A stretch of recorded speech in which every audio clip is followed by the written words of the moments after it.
Bismillah, wa salatu wa salamu ala ashrafil anbiya'i wal mursalin wa ba'd.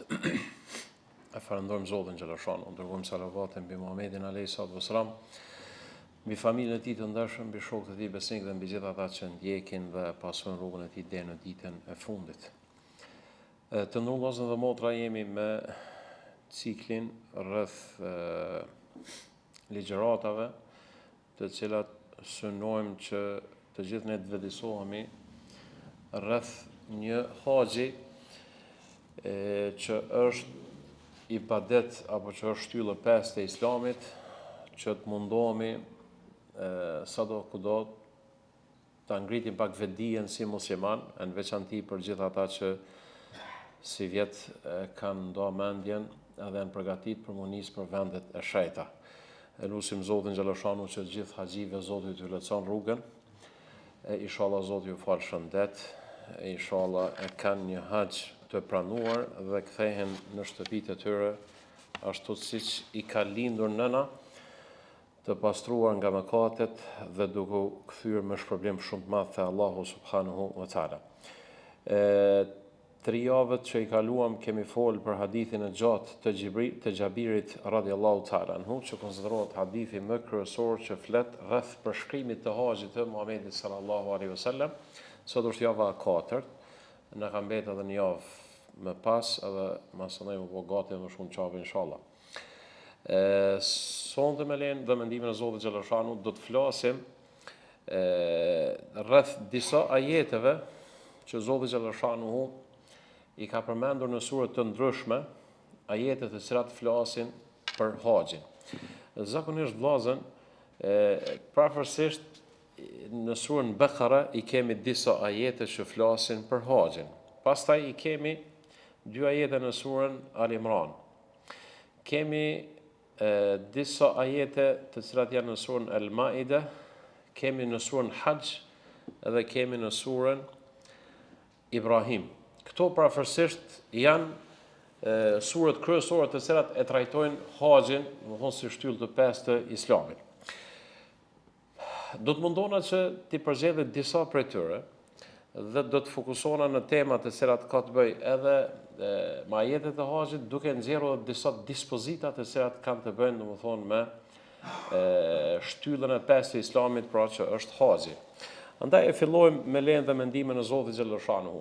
Ajeti i parë është ajeti që Zoti xhaleshanu na tregon në surën Al-Baqara, ku në mënyrë të qartë sahabët e kanë pyetur Muhamedit alayhi salatu wasalam, yes'alunaka 'anil ahilla qul hiya mawaqitu lin-nasi wal-hajj wa laysa al-birru bi an ta'tu al-buyuta min dhuhuriha walakinna al-birra man ittaqa wa'tu al-buyuta min abwabiha wattaqullaha la'allakum tuflihun. Kjo është ajeti i parë në surën Bekara që sikurse Zoti xhaleshanu fillon pak që ta përmend haxhin. Të pyesin ty për hënën. Qul hiya mawaqitu lin-nas. Thuaju se hëna e tregon kohën për njerëzit dhe për sezonën e haxhit. Thuaju se hëna e tregon kohën për njerëzit dhe për sezonën e haxhit. Të nderuar vëllezër, ky është ajeti i parë që Zoti xhaleshanu pranë në surën Bekara e përmend njërin prej dispozitave të haxhit, që ka të bëjë çështja e kohës. Pra, haxhi e ka kohën e caktuar, domethënë kur bëhet. Nuk mund të bëj haxhin sikurse umren, domethënë gjatë vitit, mirë po patjetër se haxhi e ka kohën e caktuar. Pastaj ajeti tjetër që është më poshtë, pikërisht në surën Bekara, Zoti xhaleshanu thotë el-hajju ashhurun ma'lumat. Muajt e haxhit janë muaj që dihen. E cilë janë ata? Është muaj Shawal, është muaj Dhul-Qa'da, edhe është muaj Dhul-Hijja. E ka përmend Zoti xhaleshanu honën të nderuar vëllezër dhe motra, për shkak se në bazë të lëvizjes së hënës ne mund ta dimë se kur është fillimi, kur është mesi, edhe kur është fundi i muajit. Po ashtu me muajt hënor kemi të bëjmë me shumë adhurime, siç është për shembull agjërimi i Ramazanit, siç është hyrja e haxhit, apo siç është cikli menstrual tek gratë. tek vajzat, tek bashkëshortet, tek nënat e kështu me radhë. Andaj në bazë të hënës ato dinë se kur, domethënë, e kanë ciklin menstrual që duhet mi ndërprej namazin edhe duhet mi ndërprej, domethënë, agjërimin. Nëse marrim analizojmë të ndrullazën dhe motra, përpara nuk ka qenë koha avancuar që është sot për sa i përket aspektit të llogaritjes së kohës. Mirë, po zakonisht njerëzit në bazë të lëvizjes së hënës kanë ditë mi dallu muajin prej muajit tjetër. Kur ka fillu hona me dalë, më shfaq në horizont e vogël, e kanë ditë që ka fillu muaji. Kur është bërë hona e plot, e kanë ditë që është gjysma e muajit. Dhe kur ka fillu hona mu zvoglu, e kanë ditë që është fundi i muajit dhe kështu me një fjalë e kanë llogaritur kohën. Muajin, ndërsa namazet i kanë rregulluar me lëvizjen e diellit. Për shembull, namazi sabahut hin në momentin kur shfaqet, domethënë, Fajru Sadiq, që është, domethënë, agimi i qartë, kur fillon drita e diellit më shfaq në horizont, jo në vijnë vertikale, mirë po në vijnë horizontale. Atëherë, domethënë, ka hi koha e namazit të sabahut. Kur dielli është në zenit, hyn koha e namazit të drekës. Kur hija gjësendit fillon mi te i kalu nivelin e gjësendit, atëherë domethënë është koha e fillimit të ikindis, ku të perëndon dielli, ka hi koha namazit të akshomit. Dhe kur humbet krejt drita në horizont dhe fillon mu ersu, atëherë është koha jacis e kështu të më radhë. Andaj, për këtë arsye Zoti shpesh e ka përmend honën edhe diellin, jo rastësisht, mirë po më na tregon neve se janë shenja për shenjat e Zotit, dhe të njëjtën kohë ne në bazë të hënës dhe në bazë të lëvizjes së diellit, ne e organizojmë edhe ditën, e organizojmë edhe muajin. Andaj për këtë arsye e kanë pyet Muhamedit alayhis salam, "Yes'aluna kanil ahilla", të pyesin ty kur shfaqet hëna në horizont, atëherë Zoti xhallahu e përgjigjen, "Qul hiya mawaqitu lin-nasi wal-hajj", thuaju se me lëvizjen e hënës janë mawaqit, janë kohërat në të cilat njerëzit i llogaritin edhe e llogaritin kohën e haxhit. Ashtu siç neve na vjen hëna në muajin Ramazanit për shembull, na vjen edhe për muajin e Dhul-Hijjes, se duhet mi ditë kur është dita e 9 e Dhul-Hijjes, mi ditë domethënë kur është dita e Arafatit, mi ditë kur është dita e 10 e Dhul-Hijjes, mi ditë se kur është dita e Bajramit e kështu të me radhë. E ceka pra, përsa për kësaj teme, i kemi dy ajete të cilat janë në surën El-Baqara. Ky është i parë dhe i dyti, El-Hajju ashhurum ma'lumat, muajt e haxhit janë muajt që dihen, pra është Shawali, është Dhul-Qa'da edhe është Dhul-Hijja. Temë tjetër, do të flasim pak se si e kanë trajtuar ajetet e Kuranit të ndrullazën qabën dhe çfarë pozite e ka qabja në fenë tonë. Ne, muslimanët, jemi ummeti ma më fat që na ka ndëruar dhe na ka privilegjuar Zoti xhallahu. Mjafton që na kemi qabën.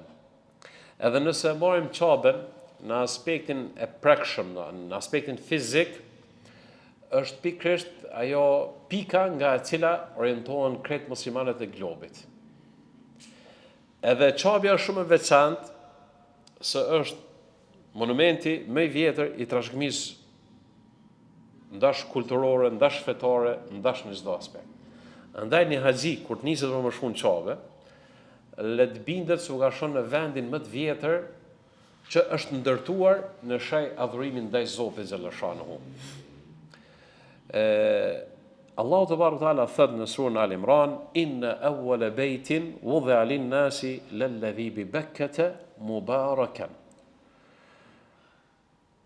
hudan lil-alamin fihi ayatun bayyinat maqamu Ibrahim wa man dakhalahu kana amina walillahi 'ala an-nasi hajjul bayti man istata'a ilayhi sabila."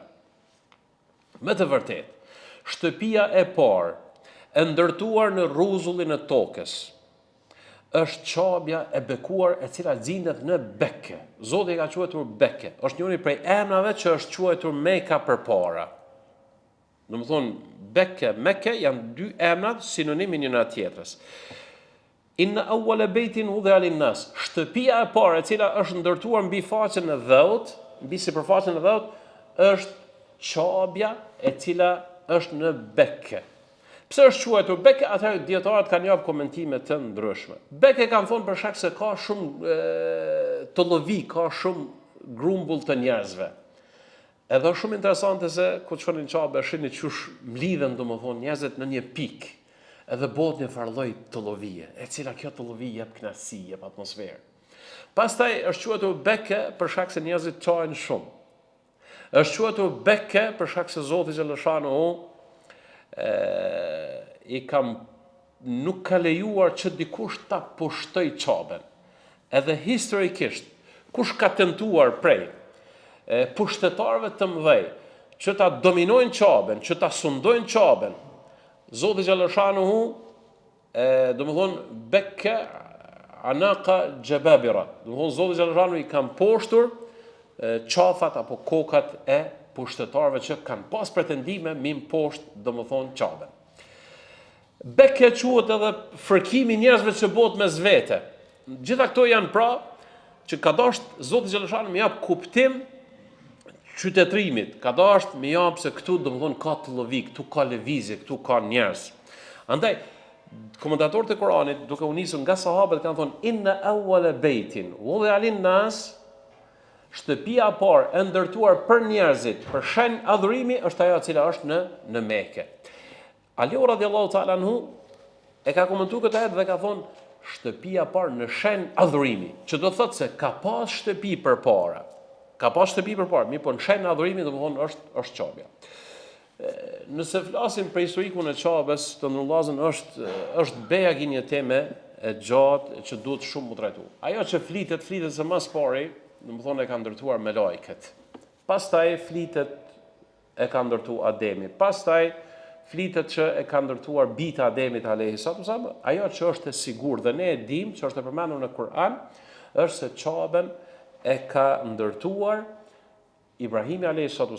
Mirë, po diçka duhet me ditë se në ato temele në të cilat e ka ndërtuar Ibrahimi alayhi salatu, aty ka pas temele, që jep me kuptuar se është më vjetër se sa ekzistenca e Ibrahimit alayhi salatu wasalam. Andaj Ibrahimi alayhi salatu wasalam është e sigurt se ai e ka ndërtuar domethënë Qaben së bashku me Ismailin, me djalin e tij alayhi salatu wasalam. Ashtu siç e përshkruan Zoti xhaleshanuhu, wa idh yarfa'u Ibrahimu al-qawa'ida min al-bayti wa Ismail. Kujtoje ti o Muhammed sallallahu alaihi wasallam, atëherë kur Ibrahimi I ka ngritur themelet e Qabes së bashku me Ismailin alayhi salatu wasalam. Tajeti surës Al-Imran, Allahu te barekuala thot: "Fihi ayatun bayinatun maqamu Ibrahim." Në Qabe janë disa shenja të cilat janë shumë të qarta. Ndërto, Allahu te barekuala e ka përmend maqamu Ibrahim, e ka përmend maqamin e Ibrahimit. Maqami I Ibrahimit është pikërisht ai guri mbi të cilën ka hipur mbi të Ibrahimi alayhis salam për ta vazhduar pjesën e sipërmet të ndërtimit të Qabes. Dhe është shumë interesante se këtu ka ndodhur një mrekulli. Kur I ka vendosur këmbët Ibrahimi alayhis salam, guri është, sigur më thonë, kanë mbetur shenjat e këmbëve të Ibrahimit alayhis salam. Dhe kjo është ruajtur deri në kohën e Rasulullahit alayhis salam. Hala është sot, domethënë ku të shkojmë në Qabe, e shohim se është afër derës së Qabes, është ai guri që tash është I rrethuar me një qarkore prej argjendit dhe që shihen dy shenja, domethënë dy gjurmët e këmbëve të Ibrahimit alayhis salam. Dietarët bashkohor kanë debat se është I njëjti apo është ruajtur. Ajo që është e sigurt vllazën se në kohën e Rasulullahit alayhis salam, në kohën kur ka zbritur Kur'ani, kanë qenë shenjat e këmbëve të Ibrahimit alayhis salam. Ka mundësi pastaj me ndrimin me kohë, ka pas vërshime, ka mundësi domethënë është rrëzuar, domethënë ai guri mirë, po Allahu alem. A është ajo origjinale apo nuk është? Ka plot dietarë të bashkuar që thonë I njëjta është. Mirë, po nuk është më rëndësi. Më rëndësi është se në kohën e Rasulullahit alayhis salam është ruajtur I njëjti guri në të cilën janë gjurmët e këmbëve të Ibrahimit alayhis salam. Në Qabe është guri I zi. Në Qabe është guri I zi. I cili guri I zi vllazën dhe motra është i vetmi gjë në tokë që është shenjë për shenjave të xhenetit. Na kemi edhe kopshtin që është në Medinë, te vorri Muhamedi sallallahu alaihi wasallam, që është rrodha, që është bashkja e xhenetit. Mirë, po bashkja e xhenetit është vend që Zoti xhaleshanu e ka nderuar atë pjesë të tokës. Zoti xhaleshanu ja ka jap një status të veçantë. Mirë, po nuk është pjesë e xhenetit. Përderisa guri i zi është pjesë i cili ka zbritur, domethënë, prej xhenetit. Gjatë kohës kur ka qenë duke ndërtuar Ibrahimi alayhis salam Qaben, i ka thonë Ismailit alayhis salam, gjema një guri që do ta vendosi pikërisht në këtë vend, gjema një gur të përshtatshëm. Dhe flitet se Ismaili alayhis salam ka dalë për me gjetë një gur të përshtatshëm dhe nuk ka gjetë, derisa në atë moment Zoti xhaleshanu e ka zbritur gurin e zi. Edhe ka qenë i barë sikurse qumshti. Ka qenë i barë sikurse qumshti.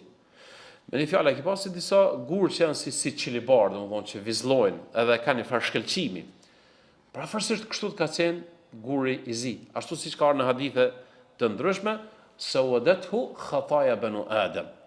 Mëkatet e njerëzve që i kanë bërë gjatë historisë, kanë bërë që guri i zi, domethënë ta merr ngjyrën e zezë. Andaj ne themi se në Qabe, prej shenjave që i ka përmend Allahu te Teala në surën Al Imran, është guri i zi i cili është pjesë e xhenetit. Gjithashtu është një mrekulli tjetër në Qabe.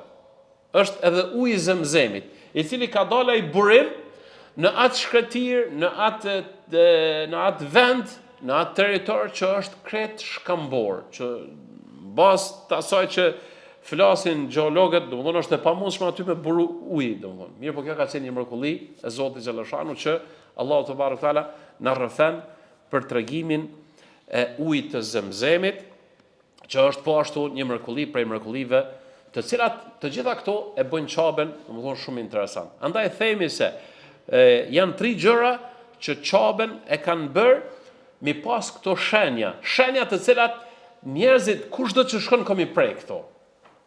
Edhe, subhanallah, Zoti xhaleshanu e ka bërë Qaben për besimtarët diçka që kanë mi prek. Për shkak se natyra njerëzore është e atill sa që përveç që beson ka nevojë pak do sa edhe mi pa më sy. Ka nevojë edhe mi prek. Andaj për këtë arsye është ajo thënia që thënia urtë që kanë thonë lejse l-khabaru kal muayana. Nuk është një sikurse dikush më ta jap një lajm edhe një sikurse mi pa ose mi prek. Andaj kush shkon në Qabe për këtë arsye, domethënë duhet mi pa edhe mi prek, domethënë këto gjëra. Këto janë pra ato gjëra të cilat e bëjnë Qaben shumë interesante. Në aspektin kuptimor, Allahu te Teala pastaj thot: "Wa man dakhalahu kana amina." Kush hin në Qabe është i sigurt. Dietarët i kanë jap komentim këtij ajeti duke thënë se njerëzit të cilët janë kujdestar të Qabes e kanë për detyrë me ofru siguri për njerëzit që vizitojnë Qaben.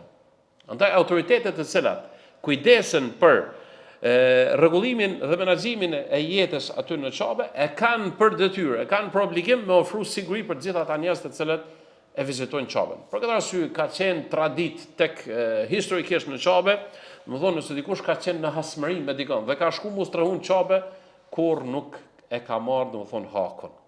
Ose kur nuk është vrarë dikush në Qabe, përveç rastet të cilat janë të përmendura në histori, disa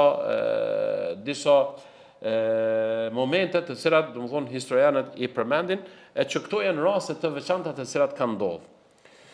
Gjithashtu edhe aspekti i sigurisë tjetër është aspekti që njeriu e përjeton një farë lloj sigurie shpirtërore. Pastaj Zoti xhaleshanu thot: "Walillahi 'ala an-nasi hajjul bayti man istata'a ilayhi sabila." Thot dhe për këtë arsye Zoti xhaleshanu e ka bërë obligative që të bëhet haxhi për të gjithë ata musliman të cilët kanë mundësi domethënë vizitën e Qabes. Dalim tek ajetet tjera në surën Al-Baqara. Thot Allahu te Teala në ajetin 124: "Wa idh ibtala Ibrahima rabbuhu bi kalimatin fa atammahunna qala inni ja'iluka lin-nasi imama." Kujtoj atij o Muhammed sallallahu alaihi wasallam kur Zoti xhaleshanu e sprovoi Ibrahimin alayhi salatu wasalam me disa fjalë. Ibrahimi alayhi salatu wasalam është ngjizur historia e Ibrahimit alayhi salatu wasalam me historinë e Qabes, me historinë e haxhit, me ritualet e haxhit. Gjitha këto, domethënë, është e pamundshme mu kuptu haxhi pa kuptu historinë e Ibrahimit alayhi salatu wasalam. Është e pamundshme mi mësu ritualet e haxhit pa ditë se si ka bërë Ibrahimi alayhi salatu wasalam. Për këtë arsye të vëllezër dhe motra, ne muslimanët edhe këtu kemi një avantazh. Edhe krishterët, edhe jahudit, të gjithë pretendojnë se Ibrahimi alayhi salatu wasalam është i pari tyne. Edhe kretë pretendojnë se na jemi më meritor, edhe krishterët, edhe hebrejt thonë se na jemi meritor për Ibrahimin alayhi salatu wasalam. Ndërsa Zoti xhaleshanuhu neve muslimanëve na ka jap këtë avantazh, na ka jap këtë përsi për shkak se na përveç që e dim historinë e Ibrahimit alayhi salatu wasalam, na përveç që ndjekim rrugën e Ibrahimit alayhi salatu wasalam, në të njëjtën kohë e kemi këtë edhe të certifikuar, e kemi këto edhe të ruajtur. Andaj kush më mirë se sa ne muslimanët e kemi ruajtur trashëgiminë e Ibrahimit alayhi salam. Në historinë na dim se Ibrahimi alayhi salam ka lindur në Babiloni. Edhe sot nëse shkon në Babiloni, do të thonë në pjesë në Irak, që është dikon nëse s'gaboj vendi ku ka lindur Ibrahimi alayhi salam, është dikon 100 ose 7 kilometra larg Bagdadit, mirë po prapë nuk ka ndonjë shrej që ruhet prej kohës së Ibrahimit alayhi salam. Po ashtu Ibrahimi alayhi salam ka shkuar në Sham. Dhe nuk kemi shenja të cilat ruhen nga jeta ose nga koha e Ibrahimit alayhi salam. Nëse dojmë ditë në histori, Ibrahimi alayhi salam njihet si është koha e bronzit. Do të thonë koha e bronzit në historinë ndahen epokat ose etapat kur ka filluar për shembull historia njerëzore në një farë mënyrë mu avancu pak më shumë. Për shkak se njerëzit në atë kohë kanë zbuluar bronzin, edhe ju ka shërbyer si një metal për nevojat e jetës së tyre. Andaj për këtë arsye Ibrahimi alayhis salam është si figurë unifikuese për gjitha civilizimet, për gjitha kulturët, edhe në aspektin e shkencës që kanë ardhur pas Ibrahimit alayhis salam. Ndërsa ne muslimanët e kemi ruajtur dhe vazhdojmë ta ruajmë edhe historinë e Ibrahimit alayhis salam, edhe vendin ku ka ekzistuar ai, edhe veprimet të cilat i ka bërë Ibrahimi alayhis salam. Andaj për këtë arsye Allahu te barekuhu teala thot: "Wa idh ibtala Ibrahima rabbuhu bi kalimatin fa atammahunna." Kujtoje kur Allahu provoi Ibrahimin alayhis salam me disa fjalë, fa atammahunna. Ibrahimi e përmbushi premtimin. Pra Ibrahimi arriti që të tregoj sukses në sprovën që sprovoi Zoti xhaleshanuhu. Të nderuar vëllezër dhe motra, Zoti xhaleshanuhu na sprovon neve me qëllim që të na dallojë se kush për neve është më i mirë. Zoti xhaleshanuhu na obligon neve me detyra me qëllim që me na shpërblyt neve. Na ngarkon neve me obligime fetare me qëllim që të na ngrit neve pozitën edhe në këtë botë edhe në botën tjetër. Dhe kush më mirë se sa Ibrahimi alayhis salam i ka përmbushur të gjitha ato detyra dhe të gjitha ato obligime. Andaj kur dietarët flasin për këtë ajet, e trajtojnë aq bukur saqë i tregojnë rastet kur Ibrahimi alayhis salam i përmbushi të gjitha ato detyra dhe të gjitha ato obligime të cilat Zoti xhaleshanuhu ja obligoi Ibrahimit alayhis salam. Dhe në fund me kulminantja është ndërtimi i Qabes edhe ritualet të cilat kanë të bëjnë me ritualet e haxhit. Andaj vëllezër dhe motra, çdo haxhi i cili shkon ose çdo umrëzi i cili shkon, duhet ta ketë në ndijen e tij, domethënë këto momente ose ta kujtoj historinë apo ta kujtoj jetën dhe t'i kujtoj ato veprime të Ibrahimit alayhis salam. Ta kujtoj se jeta është sprovë dhe kush më mirë se sa Ibrahimi alayhis salam ka treguar vendoshmëri, ka treguar qëndresë dhe e ka bërë sublimin në mënyrë më të mirë duke flijuar, duke sakrifikuar dhe duke qenë i përkushtuar ndaj Zotit xhaleshanuhu. Pastaj Zoti xhaleshanuhu i thot: "Qala inni ja'iluka lin-nasi imama." Thot: "Un do të bëj ty imam, do të bëj ty pris për njerëzit." Edhe vërtet Ibrahimi alayhis salam është imam, është pris për krejt njerëzit. Andaj sot për shembull është trend, domethënë edhe është duke u promovuar me të madhe nga çarqe të ndryshme gjithandej nëpër botë. Domethënë duke fol për fen abrahamike.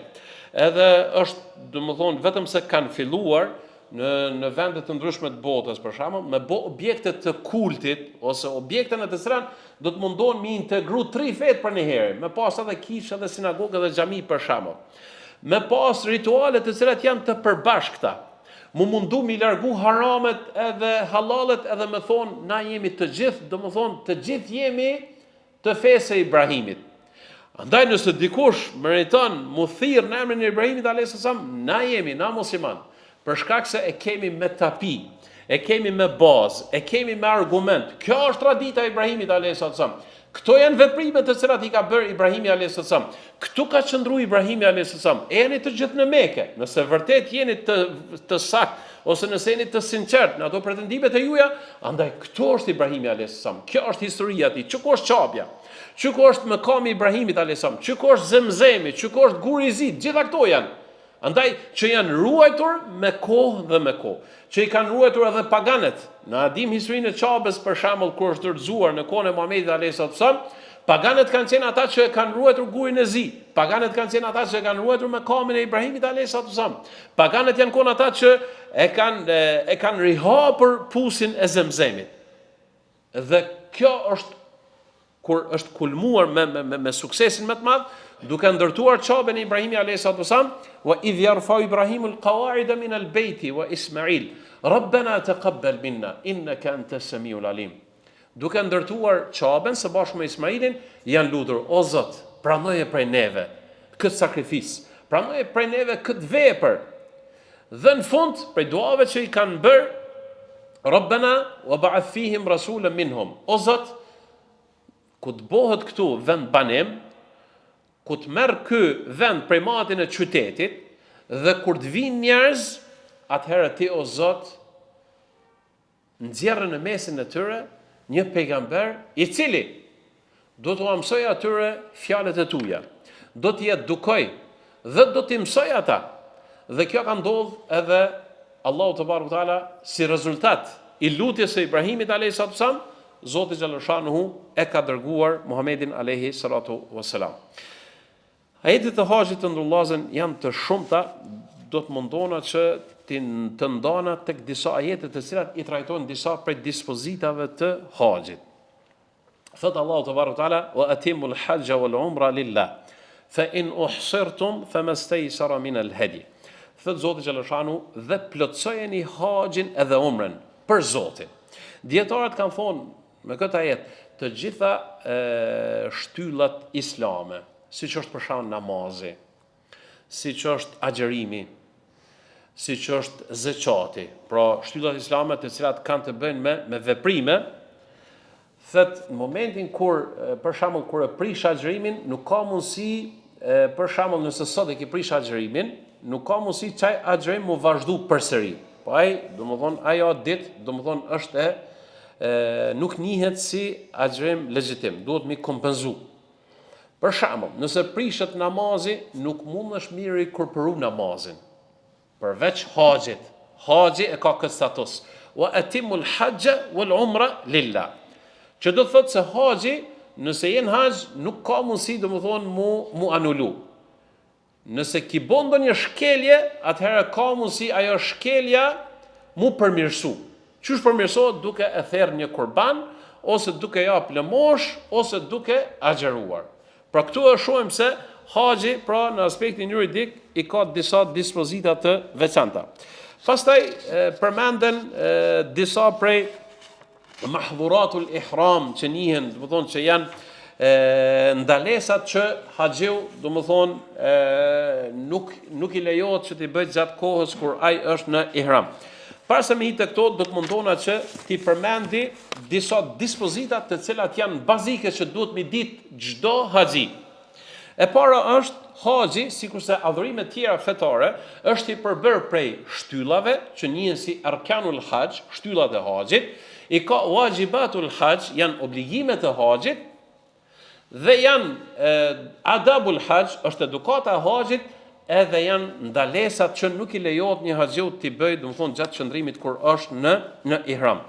Shtyllat e haxhit të gjitha shkollat juridike fetare vllazën janë 4 ose 5. Nëse i marrim dhe analizojmë shkollat juridike, del se në përgjithësi janë 4. Mirë po, dallimi është për shkak se ulemaja e fikut, shkollat juridike fetare, domethënë e kanë pas një standard se çysh i kanë klasifikuar. Për shembull, Disa e kanë quajtur si rukn, ndërsa disa tjerë e kanë konsideruar si fardh për shembull. Nëse e marrim dhe analizojmë në aspektin juridik, konsiderohen se pothuajse janë të njëjta. Andaj themi se haxhi i ka 4 shtylla kryesore pa të cilat nuk ka mundësi mu bë haxhi. Në një është el-ihram apo an-niyatu ad-dukhul bil-ihram. Ihrami, pra niyeti për me hi në haxh. Niyeti për me hi në ihram, kjo është shtyllë. Me një fjalë, nëse një haxhi don me shku në Mekë, andaj ne i themi, për shka e ka shkon në Mekë, apo shkon për tregti, apo shkon për shkollim, apo shkon për vizitë, apo shkon për ndonjë me marr pjesë në një seminar ose ndonjë arsye tjetër, apo e ka shkon në haxh. Andaj nëse thet në haxh, atëherë ky është pra ai niyeti që duhet mi bë, edhe me gjuhë, edhe mu përgatit shpirtërisht, edhe mu përgatit materialisht, edhe mu përgatit domethënë fizikisht. Pra ky është koncepti i ihramit. Andaj themi se ihrami është njëra prej shtyllave të haxhit. E dyta, el-wuqufu bi Arafa, me qëndru në Arafat. Patjetër duhet me qëndru në Arafat. Nëse nuk qëndron në Arafat, nuk ki haxh. Andaj për këtë arsye ka thonë Muhamedi sallallahu alaihi wasallam, el-hajju Arafa, haxhi është Arafat. E treta është tawaful ifada. Mi bë tawafin, domethënë rrotullimi rreth haxhit, rreth Qabes, i cili bëhet pas gjuajtjes së gurëve. Domethënë pasi që haxhiu qëndron në Arafat, i gjuan gurt, atëherë domethënë duhet mi bë tawaful ifada, edhe katërta që është es-sa'i, domethënë me ngahet mes kodrës së Safas edhe Marwas, që i kemi cek në hadithin e Xhabirit radhiyallahu ta'ala anhu. Këto janë pra 4 shtyllat e haxhit, pa të cilat nuk ka mundësi mu kompenzu këto. Nëse dikush nuk e ka bën niyetin për ihram, atëherë ne i themi se s'ki haxh, duhet më shkruaj vitin tjetër. Nëse dikush nuk ka qëndruar në Arafat, zotruna për shembull, ka shku në Mekë, e ka kryer për shembull umren, kur ka ardhur dita e Arafatit, është smu për shembull, dhe nuk ka mujt kur gjë më bë. Ka qenë dash për shembull me bën një operacion ose të ngjajshëm. Sot fal Zoti xhaleshan, autoritetet e Arabisë Saudite, domethënë kanë ndërtuar spitale brenda Arafatit, që nëse dikush e ka gjendjen jashtëzakonisht, ka nevojë edhe me bë operacion në zemër, ka nevojë edhe domethënë operacione ekstrem trona, i kanë bë domethënë spitale të cilat haxhit i vendosin në Arafat. Edhe spaku një pjesë të kohës duhet me hi në fushën e Arafatit. Gjithashtu prej shtyllave të haxhit është edhe tavafi i cili bëhet pas Arafatit, edhe sa'i. Këto janë pra 4 shtylla. Ndërsa për sa i përket, me një fjalë, tek shtylla vllazën shtyllat nuk kompenzohen. Nëse dikush e lën pa bën njërin për shtyllave, atëherë ne themi se s'ka haxh, duhet në vitin tjetër më shku ose kur t'jepet mundësia. Cilat janë vajxhibet e haxhit? Vajxhibet e haxhit janë këto. Nëni el-ihramu min el-miqat. Mi vesh ihramin në mikat. A kuptum parzit e spjegova konceptin e ihramit. Te ihrami hin niyeti, hin përgatitja materiale, përgatitja shpirtërore, përgatitja fizike, edhe veshja e ihramit. Ndërsa prej vajxhibeve është mi vesh ihramin në mikat. Nëse dikush e lën pa bën një vajxhib, ka mundësi mu kompenzu me therrje të qurbanit. A kemi të qartë, këtu është pra dallimi mes ruknit edhe mes vajxhibit. Pra, mi vesh ihramin në mikat është prej vajxhibeve. E dyta, vajxhib është me najt në Arafat deri në perëndimin e diellit. Nëse dikush për shembull ka najt 2 orë, 3 orë, përveç atyre të cilat janë raste specifike, mirë po për shef piteket, për thëtë atë shka boll ku najt në Arafat, për du për shku në Muzdelife, tash s'për du me prit perëndimin e diellit, ne e themi se ki shkel një vajxhib, atëherë duhesh me therr kurban për me ta kompenzuar çat gabim që e ki bo. E treta është qëndrimi deri në gjysmën e natës në Muzdelife. Qëndrimi deri në gjysmën e natës në Muzdelife. Prej vajxhibeve të haxhit është edhe qëndrimi në Mina. Në Mina është vajxhib me qëndru. Nëse nuk mundesh me qëndru në Mina, për shkak se sot ka numër të madh, ka fluks të madh të haxhive, dhe territori i Minës është shumë i vogël, nuk i nxan këtë haxhit. Atëherë spaku, ulemaja kanë thonë spaku duhesh me hi në Mina edhe mi kalu disa orë. Disa prej dietarëve kanë thonë që ka mundësi me qëndru afër Minës, për shembull hotelet që janë afër Minës ka mundësi aty me flet për shembull. Edhe konsiderohet që është pjesë e Minës. E kështu të radhë. Domethënë dietarët bashkohor gjithmonë kanë bë tolerime për shkak të rrethanave dhe për shkak të gjendjes e cila sot është aktuale. Mirë po, duhet ta kemi parasysh se spaku duhesh me hinë në Mina. Gjatë 3 ditëve kur gjuhen gurt, patjetër se duhet me hinë në Mina. Edhe gurt që gjuhen, domethënë janë pjesë e Minës. Andaj për këtë arsye domethënë konsiderohet prej vaxhive. Nëse dikush nuk ka hinë në Mina, atëherë ne i themi se duhet me prej domethënë kurban. Gjithashtu prej vaxhiveve të haxhit është ramyul xhimar, është me gjujt gurt. 3 ditë që duhet me gjujt gurt është prej vaxhiveve të haxhit. Gjithashtu prej vaxhiveve të haxhit është mi rru flokt ose mi prej, mi shkurtu. Prej vaxhiveve të haxhit është mi rru flokt ose mi shkurtu, edhe e fundit është mi bë tavafin lam të mirës. Domethënë pasi që ti përfundon të gjitha ritualet e haxhit, e fundit është mi bë tavafin lam të mirës. Këto janë pavarësisht vaxhivet e haxhit, që duhet mi pas parasysh çdo haxhi i cili shkon në Kabe. Cilat janë ndalesat të cilat duhet me pas parasysh haxhiu, mos mi bë këto ndalesa gjatë kohës kur është në ihram. Gjatë kohës kur është në ihram, duhet me pas parasysh se nuk i lejohet në ne. Izalatu shar, domethënë mi hek qimet nga koka, ose mi shkul flokt, ose mi rru, ose nga trupi e kështu me radhë. Duhet me pas kujdes, më rujt për shembull, s'bën mi prek flokt, s'bën mi pre, s'bën mi rru, ose s'bën mi nuk, domethënë qimet prej trupit. Gjithashtu nuk i lejohet mi prej thojt gjatë kohës, domethënë kur është në ihram. Gjithashtu nuk i lejohet mu parfumos gjatë kohës kur është në ihram. Po ashtu nuk i lejohet me pas marrëdhënie me bashkëshorten e tij. Gjithashtu nuk i lejohet me pas veprime të cilat shpihen deri tek marrëdhëniet apo deri tek marrëdhëniet intime. Po ashtu nuk lejohet që gjatë qëndrimit në ihram me bo aktin e martesës, domethënë me bo marrëveshje, mu feju, ose për shembull janë 2 vet që don ti me marr pjesë si mesit, ose ata po dojnë mu njoftu, domethënë gjatë kohës kur janë në ihram, domethënë një gjë e tillë nuk lejohet. Po ashtu nuk lejohet që të gjuhet gjahu, nuk lejohet në harem, domethënë gjatë kohës kur je në ihram, e po ashtu nuk lejohet gjahu edhe gjatë qëndrimit kur je në Kabe edhe pa ihram. A kemi të qartë. Gjithashtu ndalohet që të vishën rroba të cilat janë të qepra ose i kanë formën e gjymtyrve. Edhe këto domethënë janë të ndaluara. Gjithashtu nuk lejohet me vesh dorza. Nuk lejohet me vesh, domethënë as këpucë gjatë kohës kur je në ihram. Po ashtu nuk lejohet me mbulu kokën, nuk i drejt me qit kapuç ose ihramin për shkak që nuk i drejt me qit për mi kry ose ndonjë shami ose të ngjashme me to. Ndërsa për sa i përket gratë kanë drejt me vesh rroba, normal, gratë i kanë rrobat e rëndomta, mirë po ju ndalohet me majt nikabin.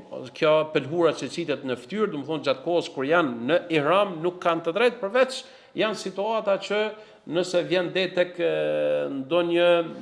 ndonjë konflikt të cilat ka të bëjë me moralin, atëherë domethënë bën me qit ihramin.